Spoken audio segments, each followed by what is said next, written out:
Boa tarde a todos. Agradeço antecipadamente a audiência de vocês. Meu nome é Júlio César Suíta, eu sou coordenador de ensino do Instituto de Engenharia Nuclear. Estou aqui substituindo a professora Liliane, que infelizmente não pôde comparecer, e pediu então que fizesse a apresentação da nossa palestra de hoje, né, no programa Radiação e Saúde. Eu tenho a satisfação, portanto, de apresentar o nosso palestrante de hoje, o professor Carlos Eduardo Veloso de Almeida, que é graduado em Física pela Universidade Federal da Bahia, tem mestrado e doutorado pela Universidade do Texas, pós-doutorado pelo BIPM em Paris, na França, pós-doutor sênior pelo Instituto Pierre-Marie Curie, da França, é membro do Conselho Científico e consultor da Agência Internacional de Energia Atômica, é ex-diretor do Instituto de Radioproteção e Dosimetria e atualmente é professor titular em Física Médica da Universidade Estadual do Rio de Janeiro. É uma grande satisfação tê-lo aqui, Dr. Carlos, e antecipadamente nós agradecemos por essa oportunidade. Passo a palavra, então, para o Dr. Carlos Eduardo. Boa tarde a todos. Inicialmente eu queria agradecer o convite de poder fazer essa palestra que tem o potencial de alcançar um número expressivo de pessoas interessadas no assunto. Queria saudar a todos que estão do outro lado do computador assistindo, em especial os meus colegas lá da Universidade do Rio Grande do Sul. E o tópico que me foi pedido para falar sobre radiação e saúde, eu escolhi como um caso especial a radioterapia, primeiro porque a área de câncer no Brasil e no mundo é uma área hoje expressiva em termos de número de casos de incidências novas em função de vários fatores, e crescimento populacional, detecção precoce, e as pessoas estarem com seus hábitos alimentares todos bem modificados e sujeitos a componentes que podem acelerar um processo que é crônico-degenerativo, que é o câncer, na sua grande maioria, e em especial falar na radioterapia, porque é uma das técnicas de tratamento, uma técnica que tem uma capacidade de cura da ordem de 50%, 60% nos casos iniciais, e isso cresce para 60%, 75% em combinação com a quimioterapia e a cirurgia. A radioterapia hoje é uma especialidade extremamente complexa. Eu vou começar mostrando a vocês Não mudou. Deixa eu ver. Não mudou, deixa eu ver aqui.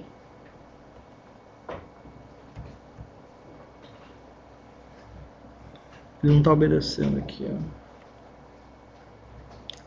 Um segundo só aqui, que é um problema que eu garanto que não é entre o computador e o usuário.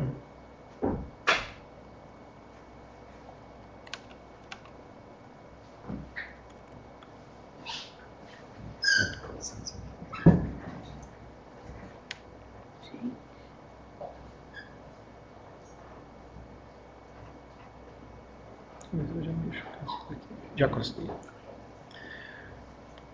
Então, meu primeiro slide, ele mostra já hoje o complexo que é a radioterapia, que envolve um agregado tecnológico extremamente elevado, desde a parte de sistemas computacionais que usam técnicas como Monte Carlo, a tomógrafos, a unidades de bracterapia de alta taxa de dose e aceleradores que hoje irradiam o paciente quase que em 6 dimensões, cujo objetivo que nós estamos conseguindo nesse momento é reduzir bastante a morbidade e as complicações que tinha no passado. Mas eu vou começar com o primeiro capítulo dessa história toda, que começou com o William Röntgen em 1895, que foi quem descobriu o tubo do raio-x, quase que ao mesmo tempo que um inglês também tinha descoberto a mesma coisa, mas o Röntgen ficou com a patente. E esse tubo de raio-x, já em 2 anos depois de descoberto, ele já era utilizado para fazer radiografia. Vocês estão vendo aí a radiografia de uma criança, em que se usou 4 libras de mercúrio para se fazer essa análise de todo o sistema vascular. E hoje, certamente, nós não faríamos isso, porque a gente sabe qual é o poder tóxico que tem o mercúrio. Provavelmente essa criança foi diagnosticada com um problema e ela deve ter morrido de intoxicação por mercúrio. Mas em 1899 já se começou a tratar lesões cancerosas. E vocês veem aqui este caso de um carcinoma no nariz dessa paciente, que recebeu 99 sessões durante um período de 6 meses, e o resultado, 30 anos depois, observado, foi um resultado cosmético e curativo muito interessante. Em 1905, o raio-x já era utilizado quase que em escala hospitalar. Evidentemente, vocês estão vendo aí as cadeiras com os aparelhos em frente ao raio-x, onde fica claro para vocês que não havia nenhuma preocupação com a proteção radiológica, nem do trabalhador, nem do paciente. Era praticamente um tratamento coletivo, sem essa preocupação. Evidentemente, mais tarde, isso foi se sofisticando, foi se entendendo melhor a partir de 1920, com a criação do Comitê Internacional de Radiação e Unidades, os mecanismos que eram importantes a serem correlacionados, e já para começar a surgir equipamentos mais sofisticados, com blindagem, com colimação, salas individuais, que vieram a ser inicialmente substituídos pelos cobaltos, no período pós-guerra, em que se conseguiu, através dos reatores nucleares, fazer a produção do cobalto 60, e que a partir de 57 ele teve uma importância muito grande, porque o raio-x ele tratava lesões superficiais, e o cobalto conseguia tratar lesões um pouco mais profundas. Em 1960, surgiu o Betatron, que era um acelerador circular de elétrons, que podia ser extraído diretamente como elétron, ou podia se chocar com o alvo, e através do processo de Bremsstrahlung produzir o raio-x, né, feixes bastante potentes, e que conseguiam tratar tumores profundos, poupando substancialmente a pele do paciente. Em seguida vieram os aceleradores lineares, que são hoje predominantemente as unidades que estão disponíveis no mercado, que utiliza a radiofrequência como método de acelerar o elétron, a sua velocidade máxima, no caso, é mais um crescimento de massa do que de energia mesmo, porque aí é uma questão relativística, e esses elétrons que são produzidos nesse guia de onda que está aqui, eles são defletidos por um magneto e depois jogados a 270 graus, bem colimados, no paciente, de forma que você pudesse ter uma radiação bem definida e concentrada no volume-alvo de interesse do tratamento.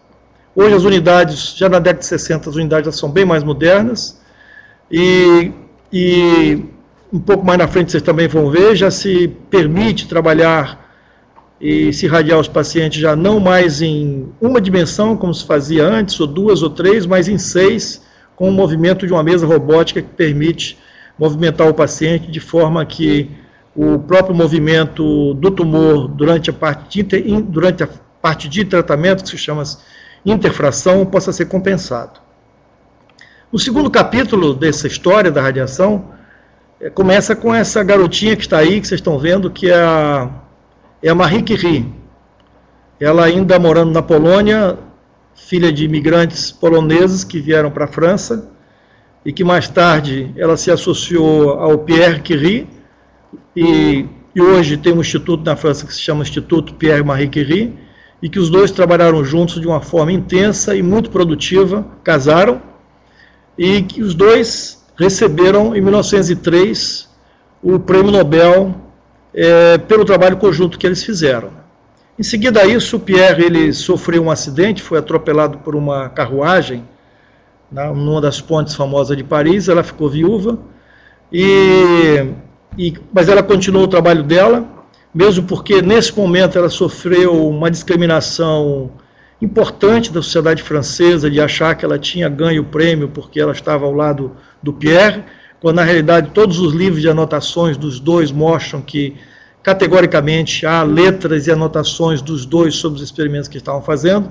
Ela sofreu essa discriminação, mas com a morte dele, ela veio a ter um outro problema, aí não mais científico, mas um problema pessoal, que ela se apaixonou pelo professor Langevin, que era professor da Faculdade de Engenharia, e que foi um escândalo na sociedade francesa, e que ela então foi mencionada em todos os jornais como uma mulher que estava acabando com o casamento, e com isso ela sofreu muito e atrapalhou muito a vida dela, mas ainda assim, ela em 1911, ela recebe o segundo prêmio Nobel da Química pela descoberta do rádio do polônio.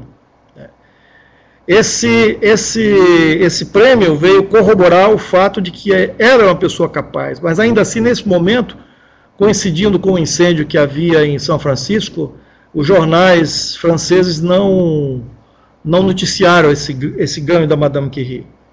Na realidade, ela teve um trabalho importantíssimo até 1934, quando veio a falecer exatamente por leucemia, causada pelo excesso de radiação que ela se expôs. Inclusive, durante a Primeira Guerra, quando ela começou colocou os aparelhos de raio-x dentro de carruagens para ir fazer as radiografias dos soldados que recebiam seus ferimentos. Ela teve um trabalho intenso. Em 1934, ela veio a falecer, e nesse momento é importante também porque ela foi a mentora de uma especialidade na medicina que se chama radiopatologia, quando ela chamou o médico francês e disse: isso que eu tenho não é uma coisa comum e vocês não podem me tratar de uma forma convencional, então vocês têm que estudar o que está acontecendo comigo e encontrar uma forma de se tratar não só a mim, mas como outras pessoas que virão a sofrer do mesmo mal. Infelizmente, o tratamento que existia era quase nenhum, como é hoje também, por efeitos deletérios da radiação em altas doses, e ela veio a falecer. Mas o último ponto com relação a Madame Curie é que ela é a única mulher, aliás, ela tem duas mulheres, mas que os restos mortais dela estão no Panteão. Uma é uma esposa de um ministro que pediu como último desejo ser colocado no Panteão, mas ela é a única mulher do Panteão, que é aquele monumento francês onde só tem grandes escritores e grandes cientistas. Ela é a única mulher não francesa, porque ela é polonesa, naturalizada francesa, que está no Panteão. Então é uma pessoa que historicamente a gente deve ter um respeito e uma lembrança profunda. Mas em 1905, algumas placas de rádio 226 já eram utilizadas no Hospital de Melbourne, na Austrália, e se vocês olharem aqui, isso está mais para um acontecimento social do que uma atividade médica, Porque cada um está segurando a sua plaquinha para tratar a sua lesão, provavelmente eram carcinomas basocelulares, sem nenhuma preocupação nem na própria enfermeira de que a radiação estava sendo propagada para as pessoas ao lado, E em 1925 se criou, digamos assim, provavelmente vocês já ouviram falar no Gamma Knife, que é um equipamento feito com 700 fontes de cobalto colimadas para um determinado ponto no cérebro do paciente. Isso aqui eles já usaram múltiplas fontes de rádio, todas elas sendo colimadas. Aqui está o paciente, vocês devem estar vendo aqui, isso aqui é o olho dele sendo blindado, e todas essas fontes sendo colimadas para um determinado ponto, e que no total era da ordem de 1 grama e 300 miligramas de rádio para você conseguir produzir um feixe suficiente que pudesse tratar esses pacientes. Muito bem. Em seguida, essas fontes foram utilizadas largamente, ainda são utilizadas largamente no tratamento do câncer ginecológico, no câncer que envolve desde o canal vaginal ao útero, ao endométrio. Esse era o método de Paris, em que se levava 120 horas com esses três cilindros, em que dentro de cada um deles tinha uma fonte de rádio. Depois, mais tarde, Manchester utilizou já um cilindro de borracha, em que dentro isso aqui era colocado dentro do útero, Esse aqui, cilindros colocados fonte dentro deles, e esses os passadores que ficavam entre esses dois cilindros no fundo vaginal. Aí já uma redução de 76 horas, e às vezes em 2 períodos divididos de 24 mais 48, ou coisas parecidas. Hoje, a bracterapia de alta taxa de dose, que já não mais usa o rádio, que foi abandonado por questões de segurança, porque o rádio tem como um dos seus filhos o radônio. Então, aquelas cápsulas que continham rádio, quando manuseadas, elas podiam ser rompidas e liberar o radônio, que passou a ser assim, um grande problema de saúde pública nas últimas décadas, não só do ponto de vista de radiação natural, mas também de se evitar trabalhar com fontes que pudessem ter como um dos seus filhos o radônio e contaminar o ambiente, que era uma questão bastante complexa. Então, as fontes de alta taxa de dose hoje são com irídio 192, e que são fontes com diâmetro bem menor do que as fontes de rádio, e vocês observam que os instrumentos são de dimensões bem inferiores, inclusive o tandem, que é incorporado dentro do útero, tem uma dimensão pequena, obtém sua distribuição de dose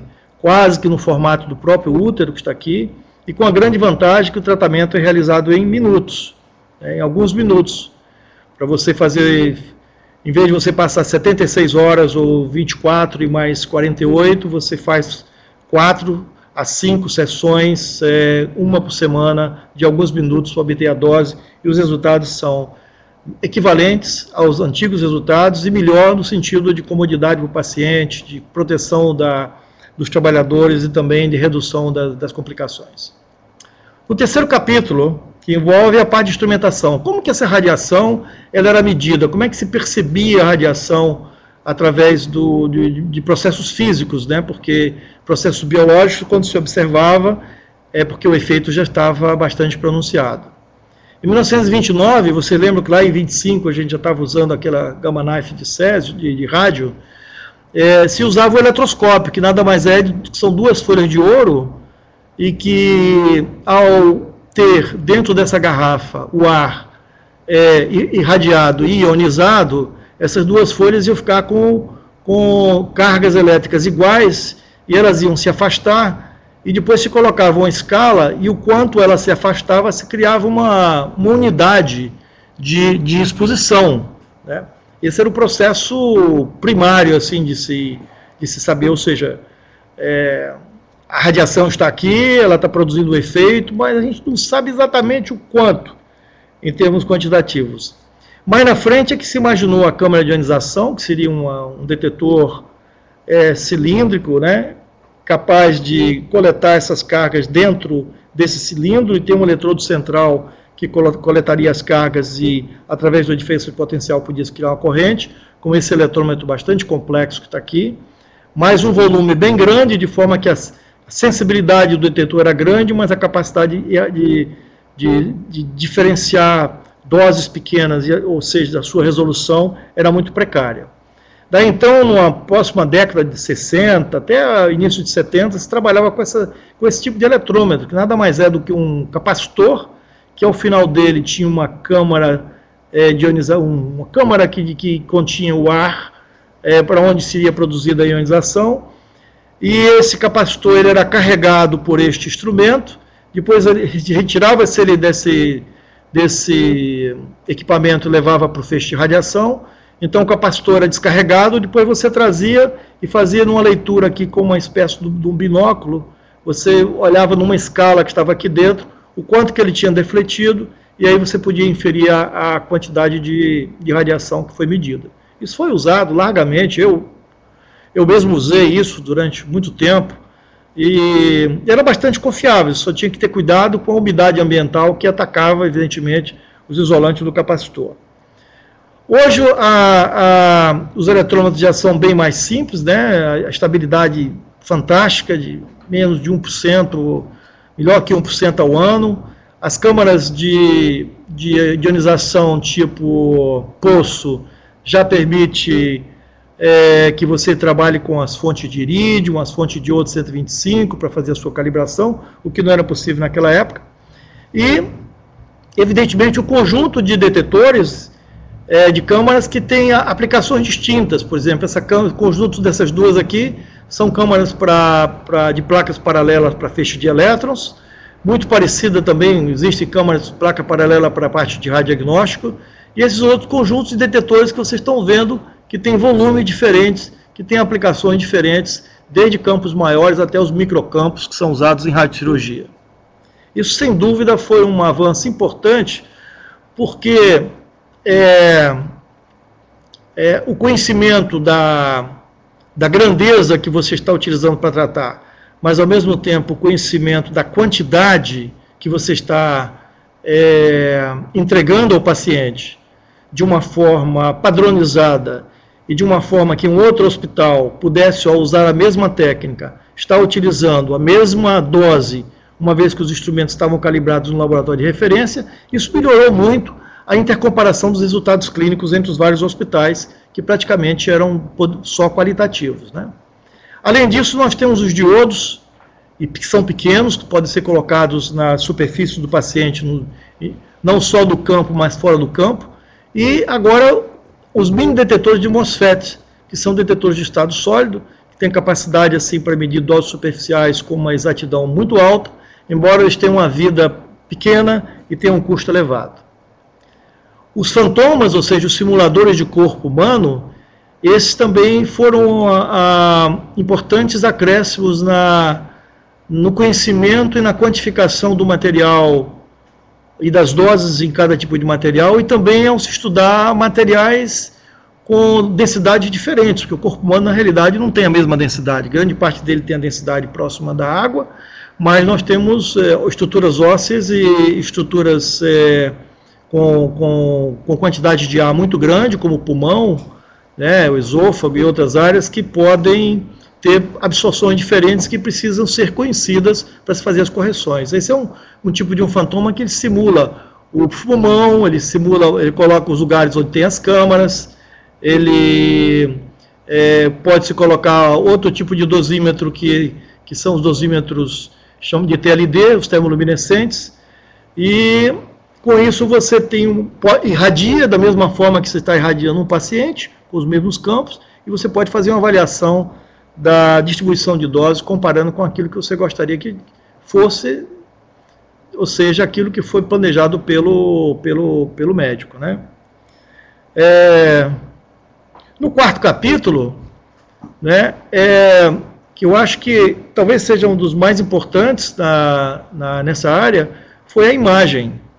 Porque nós começamos a radioterapia praticamente sem imagem, né? Quer dizer, era uma dimensão, se colocava na década de 20 e 30, e dizia, o campo começa aqui onde está meu dedo e termina onde está aqui, onde está o outro dedo. Depois, quando foi introduzido as várias imagens, desde que eu vou mostrar um pouco aqui, isso vai permitindo cada vez mais você visualizar o volume tratado e até de uma forma tridimensional. Então, antigamente, como você não tinha a imagem, você tinha o contorno do doente, né, e tinha um tratamento aqui, por exemplo, de pelvis, em que você tinha 4 campos, em que era com feixe de 22 MeVs aqui, de fótons, era aquilo que você podia fazer intuitivamente, porque, na realidade, você não tinha conhecimento exato da posição do que você estava irradiando. Imagina que o útero, né, embora as mulheres sejam simétricas por fora, elas por dentro são muito assimétricas. O útero pode estar anterovertido, laterovertido, pós-extrovertido, enfim, se você admitir que ele é absolutamente simétrico com relação a esse eixo, e ele estiver deslocado para esse lado, você provavelmente vai estar tratando o tecido sadio e não vai estar tratando o tumor, então o resultado clínico vai ser muito ruim. Com o simulador, que é um aparelho de raio-x que simula um equipamento de tratamento, e que as distâncias foco-superfície são idênticas ao equipamento de tratar, e também o sistema de colimação e a penumbra são bem parecidas com o sistema de tratamento, ele permitiu que um avanço considerável, porque a partir daí nós começamos a tratar de uma forma bidimensional. Vocês vejam que a imagem do simulador convencional, já mostrando aqui o centro do campo, já permite que você tivesse uma visualização que não era mais aquela só intuitiva do clínico. Com essa visualização bidimensional, era possível você, então, delimitar o seu órgão de tratamento, o seu volume, o seu tumor, os órgãos aqui ao laterais a ele, que eram mais sensíveis, e órgãos críticos, como está aparecendo aqui a medula.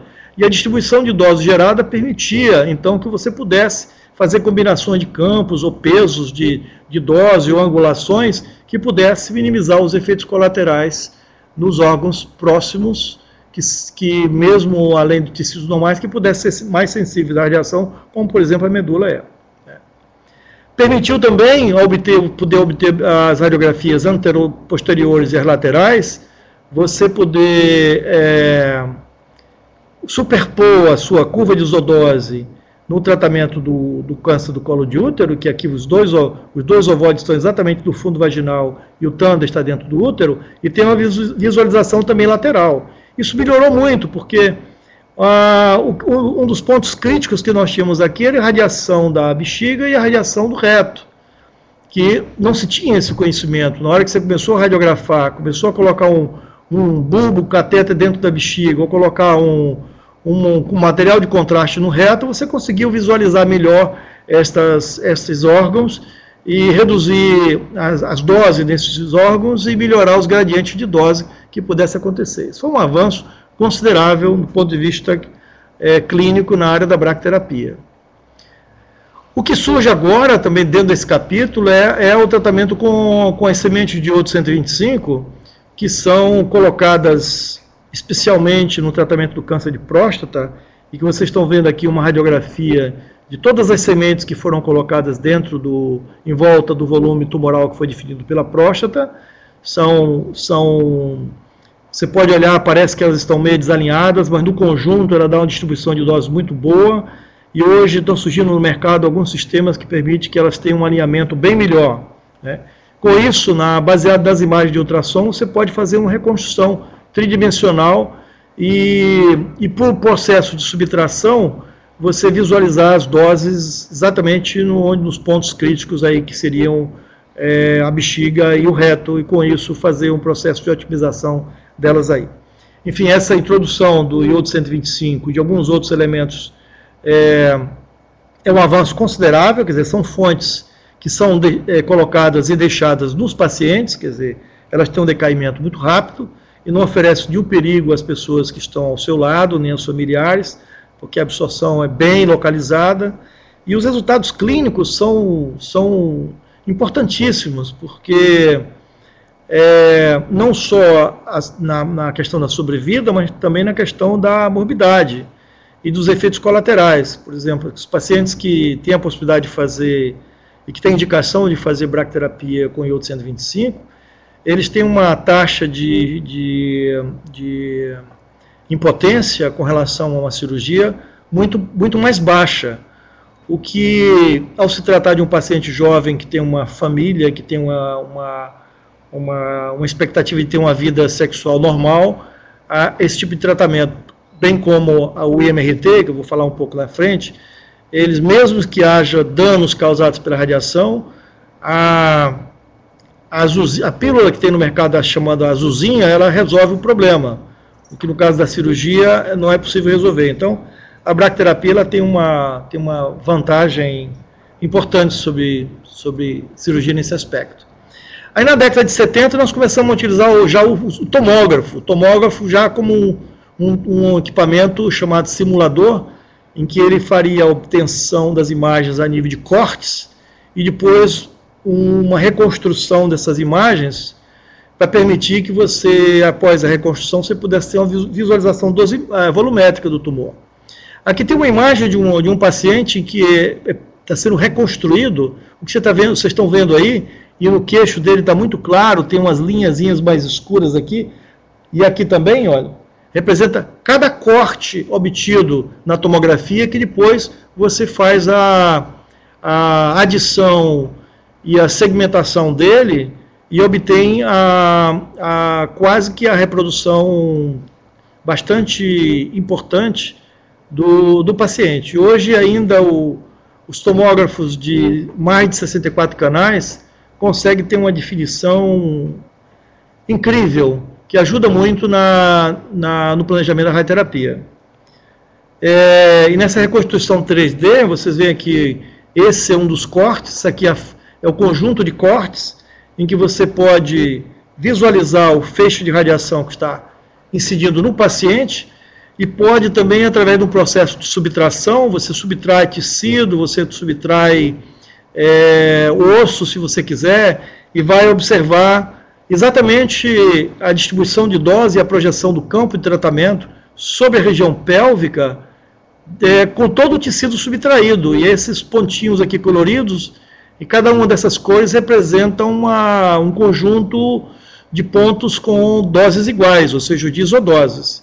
E essa imagem aqui atrás é uma imagem reconstruída digitalmente, que chama DRR, em que recebe a projeção do campo de tratamento exatamente no local que você tratar. Ora, isso dá uma percepção e uma visualização incrível do que você está tratando, né? E o reflexo disso, mais importante, são dos sistemas de planejamento que usam computadores para fazer o cálculo de dose, né? E,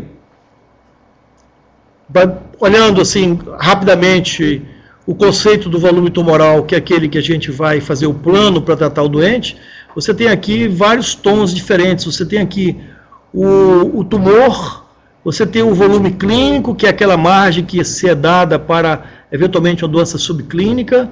Esse aqui é o volume-alvo de tratamento, esse é o volume que deve ser tratado, e esse retângulo representa o volume irradiado. Vocês podem perguntar assim, puxa, mas parece que tem muito tecido normal sendo irradiado. É verdade.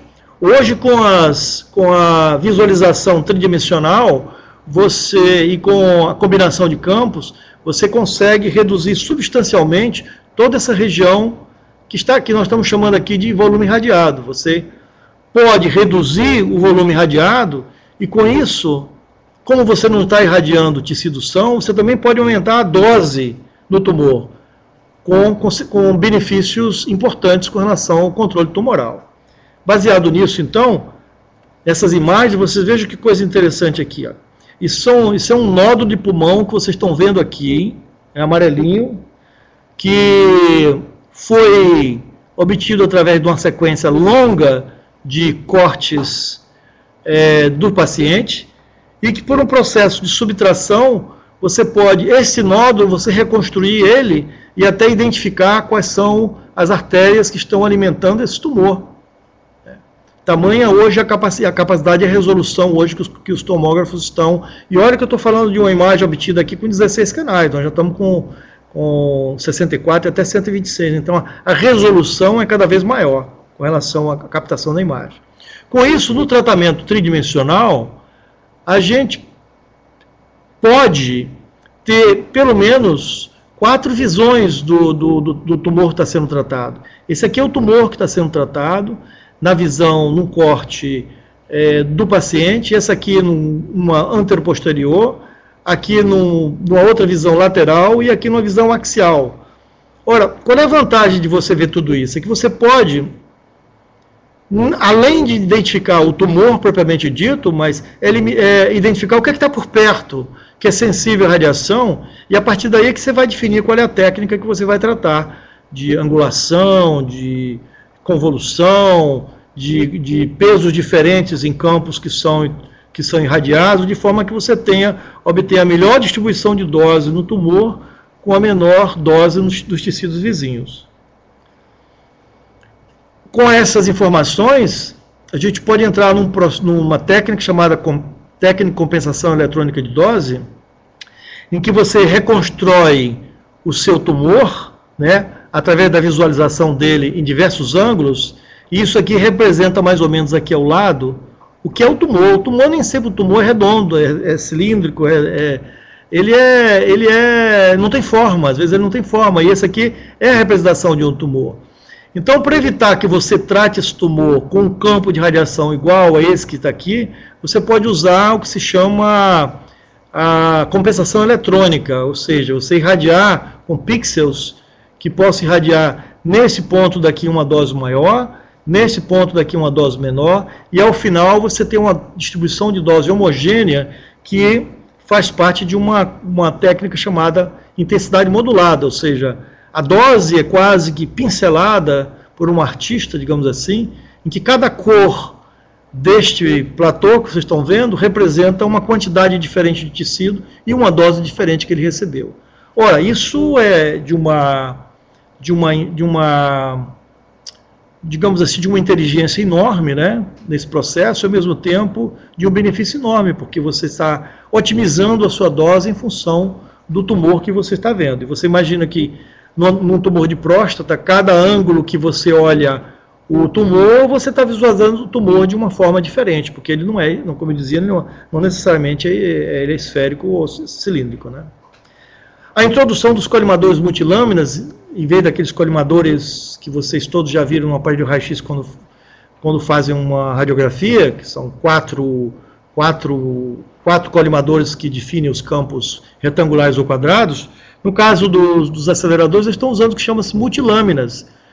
E isso que você está vendo aqui é um multilâmina, cada lâmina dessa tem 1 centímetro, mas hoje cada lâmina já tem milímetros, e se deslocam simultaneamente, e elas são capazes de gerar dinamicamente a forma do campo que você deseja. Ou seja, se a máquina está girando em torno do paciente, e cada ângulo que ele vê é um tumor que tem uma forma diferente, você ajusta este campo a partir dos colimadores multilâminas, né? De forma que o que você obtém, na realidade, é um gráfico que está relacionado com a fluência de dose. Ela não é mais uma dose como esse campo azul que está aqui, nem uma dose elíptica, nem uma dose circular. Ela é uma dose individual para cada ângulo que você está conseguindo ver o tumor. Com isso, você tem uma possibilidade de reduzir substancialmente os efeitos colaterais nos órgãos vizinhos e reduzir a morbidade. Não necessariamente aumentar a sobrevida do paciente. A gente tem que ter cuidado em dizer isso, mas a gente melhora muito a qualidade de vida dele e melhora muito os efeitos colaterais que eventualmente possam acontecer do tratamento. Essa é uma máquina moderna hoje, em que vocês têm uma mesa robótica, que ela se mexe em 6 dimensões, X, Y, Z, teta, alfa, compensa lateralmente, verticalmente. Aqui vocês estão vendo a saída do fecho do acelerador, aqui tem um tubo de raio-x, e aqui tem uma placa que é a placa que gera a imagem do online, em tempo real, do paciente, né? Então, hoje o que se chama de radioterapia adaptativa, ela é uma radioterapia em que ela não se preocupa mais com a imagem de hoje para amanhã, mas com a imagem do momento que você está tratando. Então, essa imagem em tempo real, e os equipamentos já estão hoje vindo com software para, se um órgão desloca lateralmente ou axialmente mais do que um número de milímetros desejado, ou ele interrompe o feixe, ou ele faz uma modificação, uma compensação eletrônica para que a dose seja mantida. Ora, isso é uma coisa muito interessante, porque vocês imaginarem que uma próstata, ela de um dia para o outro, ela pode se deslocar até 1 centímetro. Né? E se você tiver um campo bastante restrito, o dia seguinte esse tumor pode estar parcialmente fora do campo. Então essa visualização de 4D e a visualização que se chama interfração, né? Que seja a variação durante o tratamento, e a outra que é a variação intrafração, que é a variação que ocorre de um dia para o outro, ela hoje está sendo muito compensada. Mais uma vez, a gente ressalta que essa tecnologia, que é realmente muito complexa, são máquinas de 4, 5 milhões de dólares hoje, e que permitem esse tipo de tratamento, tem uma capacidade de tratar lesões antigamente difíceis de serem tratadas, porque às vezes elas estavam muito próximas de um nervo óptico, estavam muito próximas de uma região muito importante do cérebro, ou mesmo regiões que não poderiam sofrer radiação suficiente para isso. Então veja como fica a distribuição de dose. Praticamente cada cor dessa representa uma dose, né? E com isso mesmo aqui, vocês conseguem, na subtração, você vê a região tumoral, né? E os órgãos que estão ao lado dele, que não devem receber, têm que ser poupados, digamos assim.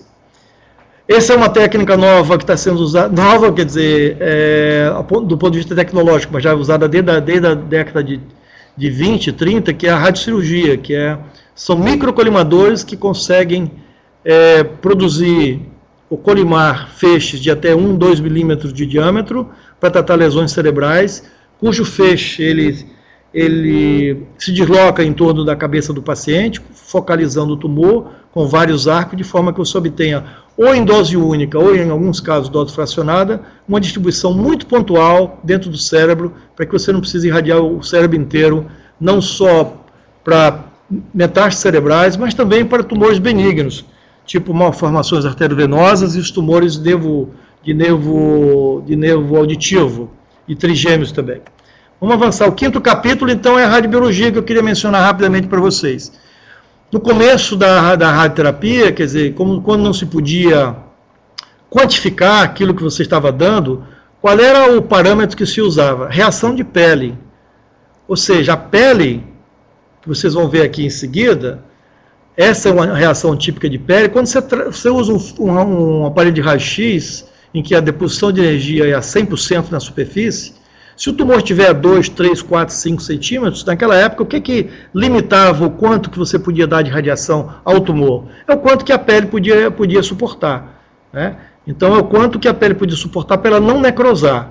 Então, esse conceito era qualitativo e variava de médico para médico, e de paciente para paciente, porque cada um de nós tem uma pele que tem uma sensibilidade diferente. Então, são experiências que eram difíceis de serem compartilhadas. Depois é que surgiu, então, as criogenização que eu mostrei para vocês, que quantificavam a dose e podia estabelecer, então, uma coisa muito mais importante, que é a probabilidade de controle tumoral com a dose, nesse caso aqui, uma dose normalizada, para diversos tipos de tumores, diversos tipos de tecido, e como vocês veem, cada tecido responde de uma forma diferente. Então, cada tecido tem que ter uma estrutura fisiológica, genética e de imunohistoquímica também diferente, que as doses têm que ser ajustadas.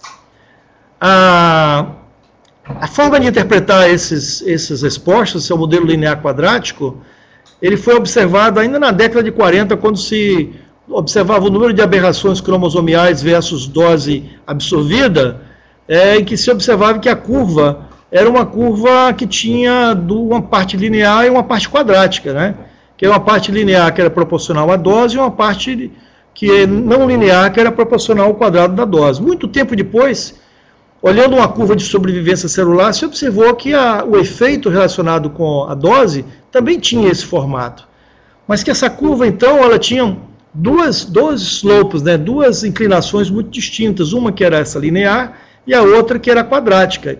E alguns parâmetros biológicos foram derivados a partir delas, que ficaram como parâmetros característicos de vários tecidos, e a partir daí podia-se definir mais ou menos qual era a resposta tardia e a resposta aguda dos tumores.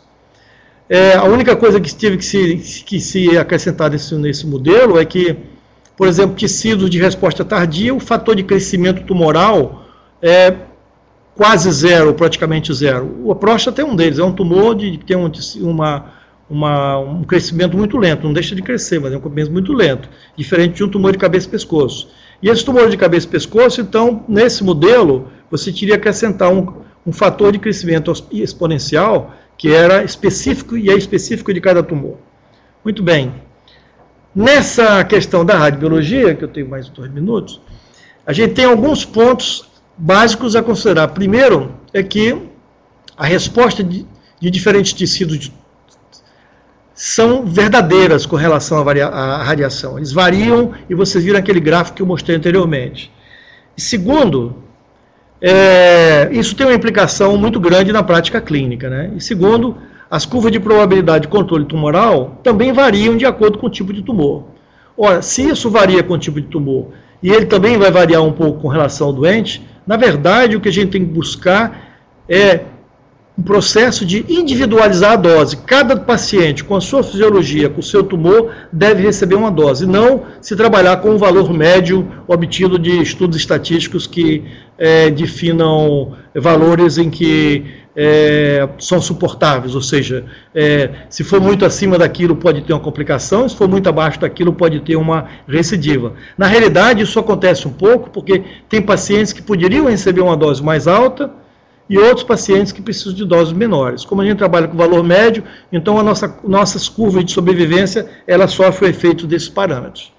Além disso, o prognóstico de tecido normal, a gente tem que questionar por que pacientes com o mesmo tumor, o mesmo tipo histológico, o mesmo estadiamento, eles têm respostas diferentes dentro do mesmo grupo. Isso pode se dar por vários fatores. A dosimetria pode não estar muito bem feita, o volume de tratamento de tecido normal não foram bem delineados, a fisiologia dos pacientes é diferente, isso é evidente que é, a genética e também a estatística. Eu ponho estatística aqui porque estatística não é uma ferramenta para você usar para explicar o que você fez, mas é uma ferramenta para você interpretar o que você fez. Então, muita gente usa estatística para trabalhar os maus resultados e não para trabalhar e mostrar que existem resultados que não são adequados. Enfim, o objetivo final, então, é nós utilizarmos valores individualizados de dose, não valores médios, e as vantagens são a redução da morbidade, principalmente, e o aumento da taxa de controle tumoral. É possível, então, com a ajuda de modelos que considerem os processos biológicos conhecidos, embora complexo, definir novas propostas com relação aos dados disponíveis na clínica. E o modelo linear quadrático, no momento, é o que fornece a maior simplicidade de uso com os dados disponíveis. Com isso, eu agradeço a vocês a atenção e mostro para vocês aí só uma pequena ilha onde eu estou concorrendo, fazendo um concurso para ir trabalhar nesse farol, onde eu pretendo passar minha aposentadoria escutando só o barulho do fundo do mar que está aqui ao meu redor. Muito obrigado. Ok, muito obrigado, professor Carlos, pela brilhante apresentação. Como é de praxe, a gente vai abrir para algumas poucas perguntas, não é? Pedindo desculpas antecipadamente pelo tempo reduzido que a gente tem aqui. Eu vou pedir a Carla, por favor, Carla, pode me orientar aqui, porque eu não estou conseguindo visualizar. Agora, enquanto isso,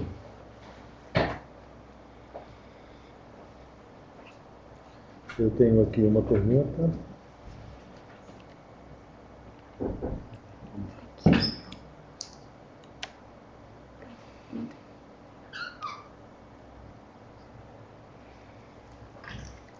Ok. Eu tenho uma pergunta aqui, feita por um colega da audiência, né? O Tarcísio pergunta, professor Carlos, como anda a pesquisa de base no Brasil, na área em questão? Eu diria que provavelmente a questão está relacionada a dois aspectos. Um, a pesquisa a nível de radiobiologia e o outro a nível de pesquisa clínica, ou seja, a translação do conhecimento da radiobiologia para o paciente. Na área de radiobiologia, eu diria que nós não temos muitos grupos trabalhando.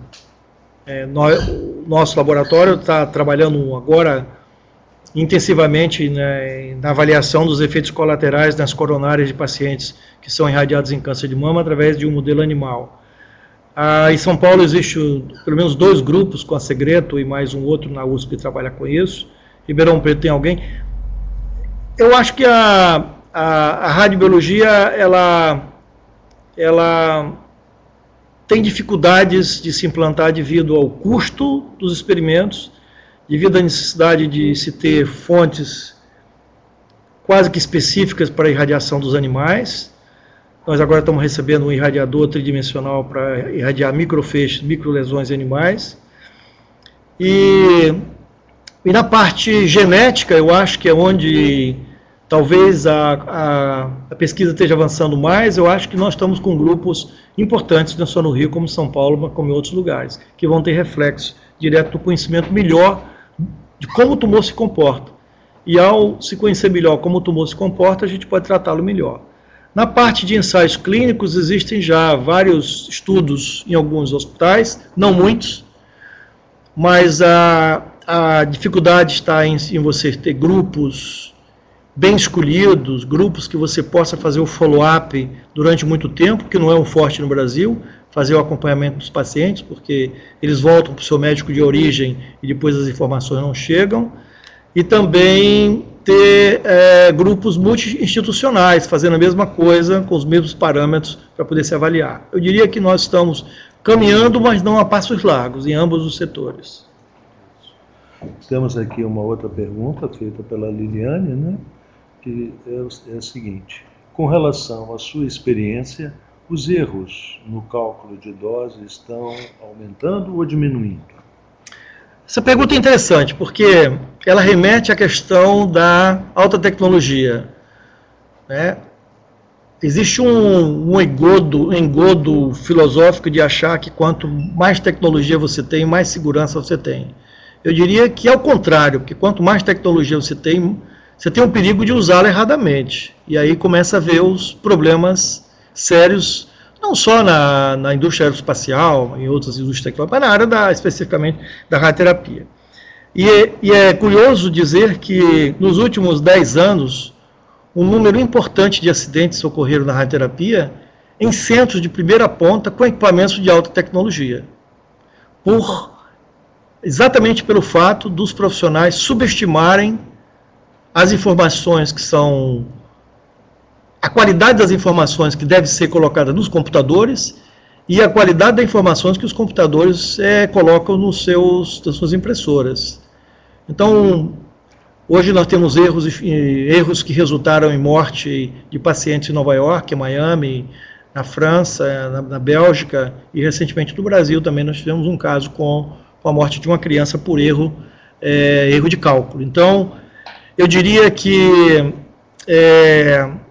nós temos que ter um cuidado muito grande em aumentar o treinamento das pessoas que vão usar alta tecnologia e não achar que elas vão reduzir esse problema.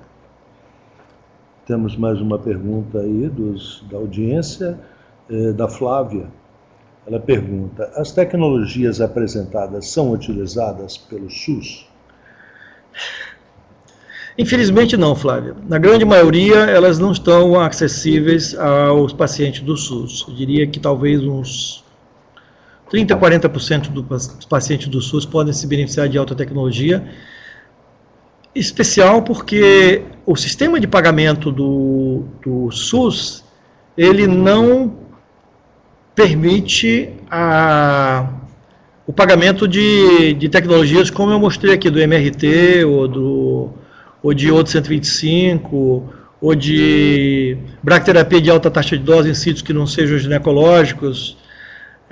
Poucos locais têm simuladores com tomografia, enfim, infelizmente ainda não. Eu acho que o governo está fazendo um programa agora de colocar 100 máquinas novas no Brasil nos próximos 5 anos, que pode reverter esse quadro, mas vai demorar uns 5 a 10 anos para que uma boa parte da população tenha acesso a essa tecnologia. Eles poderiam até ter acesso a instituições privadas que servem ao SUS, mas a tabela do SUS não permite que essas técnicas sejam usadas.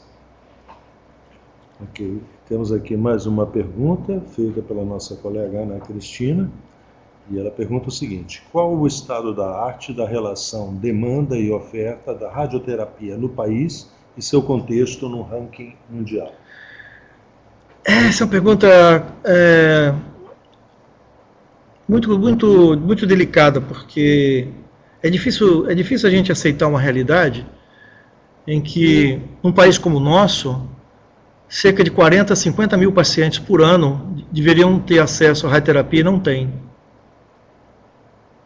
Então, não tem porquê. Não tem porque faltam instituições credenciadas, falta equipamentos, falta recursos humanos, falta diagnóstico precoce, falta acesso a esses serviços, né? Porque a radioterapia, por ser uma unidade de alta complexidade, ela não pode ter em cada município, né? Uma máquina de radioterapia simples, com uma blindagem, com instalação, ela custa 2, 3 milhões de dólares. Então, para justificar um centro de radioterapia, numa máquina, precisa que você tenha 1 milhão de habitantes em volta dele, para você poder gerar 600 pacientes novos que serão submetidos à radioterapia. Então, essa imensidão geográfica do Brasil dificulta isso. Essa concentração da medicina nos grandes centros dificulta isso, dificulta o acesso. Então, vamos ver se com esse programa e com a melhoria da tabela que houve recentemente de reembolso do SUS, dentro daí de um prazo de 5 a 10 anos, a gente possa reduzir esse número a um número compatível a um país do padrão que é o Brasil. Ok. Temos mais uma pergunta aqui da... Essa pergunta aí, com relação a quantos anos essa tecnologia chegaria ao SUS, eu acho que eu já respondi anteriormente. Eu estou colocando aí no universo de 5 a 10 anos para você conseguir ter mais de 60% dos pacientes do SUS com acesso à tecnologia. Ok. Então, temos mais uma pergunta aqui da nossa colega Valéria, né? Levando-se em consideração genética, fisiologia e etc., em função desses estudos atuais, qual a previsão para que se possa ter tratamentos personalizados? Olha, eu vou responder essa pergunta, Valéria, dizendo para você o seguinte: eu já estou pensando nisso há uns 15 anos, pelo menos. E os avanços são modestos, né? Exatamente por causa da variabilidade genética entre as pessoas, né? Mas hoje, com as máquinas modernas de mapeamento genético, isso vai ficar mais fácil e mais barato, né? Acessível. Então, eu diria que em alguns locais você já está fazendo isso, não só analisando a genética, para simplificar assim, do tumor, mas a genética da metástase, que ela, às vezes ela se modifica, e às vezes você continua com o mesmo tratamento quimioterápico do tumor, e já deveria ser outra metástase, porque ela já está modificada. E no final, a curva de sobrevivência ficava comprometida sem você exatamente saber por quê, porque você não conseguiu separar isso. Nós estamos caminhando rapidamente para isso. A biologia molecular está caminhando para isso. Alguns centros mais avançados já estão usando isso, mas não em larga escala, porque o custo é muito alto e a qualidade da informação não é ainda suficiente para você generalizar. Mas eu diria que... olha, no ano 2000, a Sociedade Internacional de Ciência fez algumas previsões de que em 2015 todos os bebês teriam seu mapeamento genético na hora que saísse dos berçários e já com uma indicação de predisposição para as doenças. Nós já estamos em 2014. Isso a gente está ouvindo falar, mas não está ainda prático. Então, eu acho que a biologia ela caminha hoje de uma forma mais rápida, mas a tecnologia está mais rápida do que a biologia. A gente conhece muito menos da biologia tumoral do que a gente conhece das máquinas.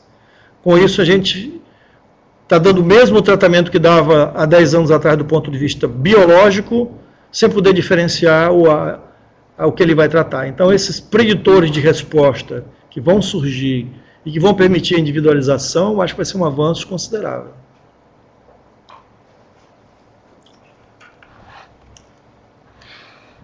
Bem, infelizmente o nosso tempo já está esgotado. Eu queria mais uma vez agradecer aí a participação de todos, em especial ao do nosso palestrante, e lembrar mais uma vez que esta apresentação, assim como as outras feitas anteriormente, estão ou estarão disponíveis para que vocês possam acessar e ter esse material para possíveis consultas. Não havendo mais perguntas, eu agradeço então mais uma vez. Até a nossa próxima palestra, então. Muito obrigado. Estourou bem o tempo, né? Não, foi perfeito.